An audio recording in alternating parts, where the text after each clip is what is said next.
अस्सलाम वालेकुम दोस्तों, मैं हूं असलम आलम और आप देख रहे हैं गल्फ एक्सपर्ट। आज की वीडियो में आप लोगों के कमेंट का जवाब देने वाला हूं, तो इस वीडियो को लास्ट तक ज़रूर देखें। हो सकता है आपके सवाल का भी जवाब आपको मिल जाए। वीडियो के असल टॉपिक की जाने में जाने से पहले आप लोगों के साथ में दो इंपॉर्टेंट इन्फॉर्मेशन शेयर कर देना चाहता हूँ। वो ये कि अब मकैनिस में भी 7 दिन का क्वारंटीन बुक कर सकते हैं, जिसका प्राइस आपको 1222 रियाल आएगा। लेकिन ये बुकिंग आपको 1 दिसंबर या उसके बाद से ही मिलेगा, उससे पूरा फुल हो चुका है।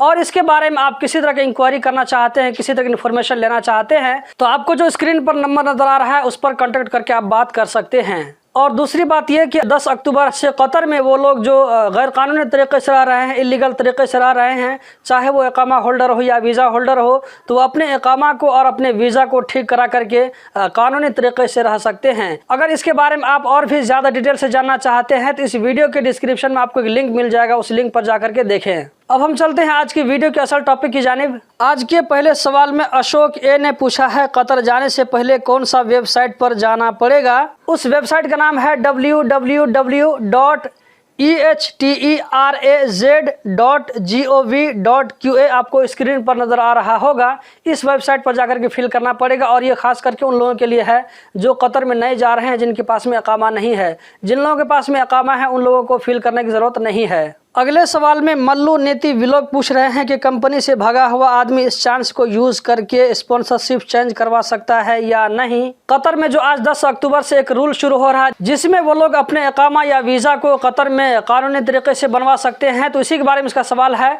तो दोस्तों, इसके बारे में अभी मैं कुछ नहीं कह सकता हूँ जब तक आप वहाँ पर नहीं पहुँचते हैं। वहाँ जाने के बाद आप देखिए, उसके बाद ही आपको मालूम पड़ेगा। वहाँ जाने से पहले आप किसी भी तरह का कोई अगर आप अंदाज़ा लगाते हैं तो ये आपका गलत हो सकता है। अगले सवाल में एक भाई ने पूछा है, क्या कोविशील्ड का कतर में वैल्यू है। जी बिल्कुल वैल्यू है। कोविशील्ड लगवाकर अगर आप इंडिया से कतर जाते हैं तो वहाँ पर आपका एतराज़ भी गोल्डन फ्रेम कलर लग जाएगा इसमें, और आपको कतर में वैक्सीनेशन सर्टिफिकेट भी मिल जाएगा। तो अगर आप अपने मुल्क से कोविशील्ड के लिए वैक्सीन लगवा कर जाते हैं तो कतर का सर्टिफिकेट कैसे लेना है, इसके ऊपर मैं कल ही वीडियो अपलोड कर चुका हूँ। 9 अक्टूबर की वीडियो आप देख लें, आपको पूरी बात समझ में आ जाएगी। अगले सवाल में एक भाई रिजवान अंसारी ने पूछा है, भाई अभी इंडिया से कतर आने के लिए री एंट्री परमिट चाहिए। जी री एंट्री परमिट चाहिए भी और नहीं चाहिए। जो आदमी कतर पहली मरतबा जा रहा हो, जैसे कोई आदमी वर्क वीज़ा में जा रहा है, तो इसको जो है एंट्री परमिट चाहिए। तो इसके वीज़ा इशू होने के साथ साथ ये 1-2 दिन के अंदर में एंट्री परमिट इशू हो जाता है। अगर कोई आदमी हाउस वीज़ा पर जा रहा हो, घरेलू काम में जा रहा हो, तो उसको जो है एंट्री परमिट नहीं चाहिए।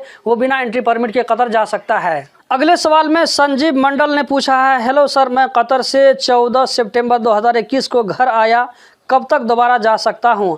आपने ये नहीं बताया कि आप छुट्टी में आए हैं या कैंसिल करके आए हैं। अगर आप अपना आईडी कैंसिल करवा करके आए हैं तो आप अपना लिए जो है नए वीज़ा के लिए कोशिश कीजिए। अगर वीज़ा निकल जाता है तो आप जा सकते हैं।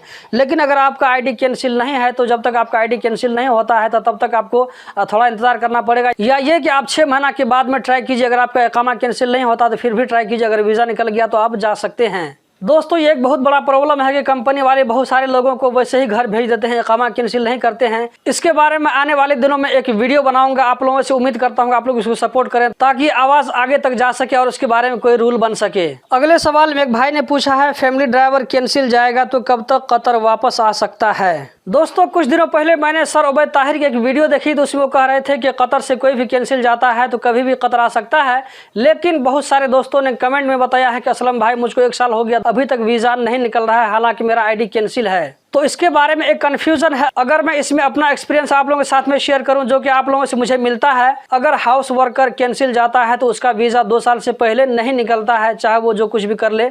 2 साल से पहले निकलने के लिए उसको एनओसी चाहिए। और ये बात जो मैं कह रहा हूँ इस बेस पर कह रहा हूँ कि आप लोगों कमेंट जब पढ़ता हूँ तो मुझे इसके बारे में मालूमात मिलती है। अगर आप में से कोई फैमिली ड्राइवर जो कि कैंसिल गया हो और उसका वीज़ा 2-3 महीना के अंदर अगर निकला हो तो कमेंट में ज़रूर बताइएगा। ये इन्फॉर्मेशन मैं दूसरे लोगों के साथ भी शेयर कर दूंगा। एक और भाई ने पूछा है, मेरे आईडी पर एक्सीडेंट का केस है, वो भी पे करना पड़ेगा। अगर बाद में पे किया तो कोई इशू होगा। दोस्तों, कतर में एक्सीडेंट करना ये भी रूल का वायलेशन है। तो मैं आपसे यही कहना चाहूँगा कि ये जो अभी ऑफर चल रहा है 10 अक्टूबर से लेकर 31 दिसंबर तक, अगर आप भी इसी बीच में अपने काम करवाने की कोशिश करते हैं तो हो सकता है कि आपके फाइन में कुछ छूट हो जाए। तो इस मौका से आप ज़रूर फ़ायदा उठाएँ, वरना कभी भी आपको ये फ़ाइन पे करना ही पड़ेगा। फ़ाइन पे किए बिना कोई चारा नहीं है। अगले सवाल में राजकुमार शाह ने पूछा है, नेपाल में वैक्सीन फुल डोज लिया है तो कतर में 2 दिन का मekaines क्वारंटीन होगा या होटल क्वारंटीन। आप अगर फुल वैक्सीन लेते हैं, चाहे इंडिया में हो, नेपाल में हो, श्रीलंका, बांग्लादेश, पाकिस्तान, जहां भी हो,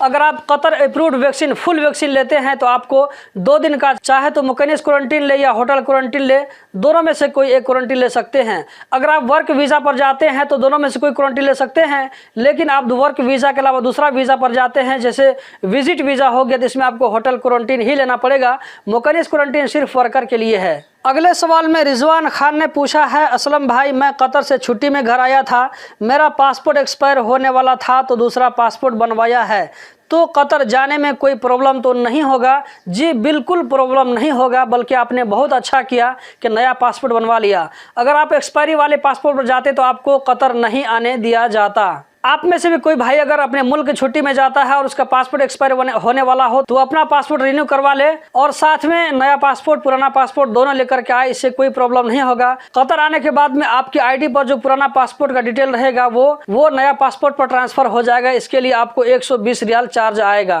आज की वीडियो का आखिरी सवाल है, सुनील प्रजापति ने पूछा है, सर मेरा पासपोर्ट में 10 महीना का टाइम है तो क्या वर्क वीज़ा मिलेगा, और मिलेगा तो QVC में कोई दिक्कत तो नहीं होगी क्योंकि कतर आईडी तो 1 साल का बनता है? जी बिल्कुल, आपका जैसे बता रहे हैं कि आपका पासपोर्ट में सिर्फ 10 महीना टाइम है तो आपका वीज़ा भी इशू होगा, और अगर आपके पासपोर्ट में 6 महीना से ज़्यादा टाइम रहेगा तो आपका कतर वीज़ा सेंटर भी मेडिकल भी हो जाएगा। लेकिन अगर आपका पासपोर्ट में 6 महीना से कम डेट बचेगा तो आपको कतर वीज़ा सेंटर में मेडिकल नहीं होगा, आपको नया पासपोर्ट बनवाना पड़ेगा। अब आपके ऊपर है कि आप कितना जल्दी जो है वीज़ा के लिए अप्लाई करते हैं और आपका वीज़ा कितना जल्दी निकलता है।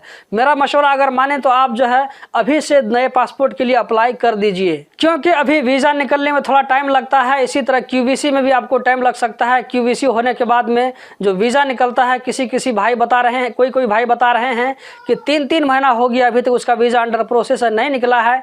तो इस तरह अगर आपके साथ भी हो जाता है तो आपका पासपोर्ट में और भी डेट कम रह जाएगा। अगर आप नया पासपोर्ट बनवा लेते हैं तो आपके लिए बहुत ही बेहतर रहेगा। तो दोस्तों यही थी आज की वीडियो। आज की वीडियो मैंने इतने सारे सवालों को पिक किया था, उम्मीद करता हूं बहुत पसंद आई होगी आप लोगों को। इसी तरह की इन्फॉर्मेटिव वीडियो रोजाना देखते रहने के लिए चैनल को सब्सक्राइब करें, वीडियो को लाइक करें और इस वीडियो को जितना हो सके अपने दोस्तों के साथ भी शेयर करें। इस वीडियो को देखने का बहुत बहुत शुक्रिया।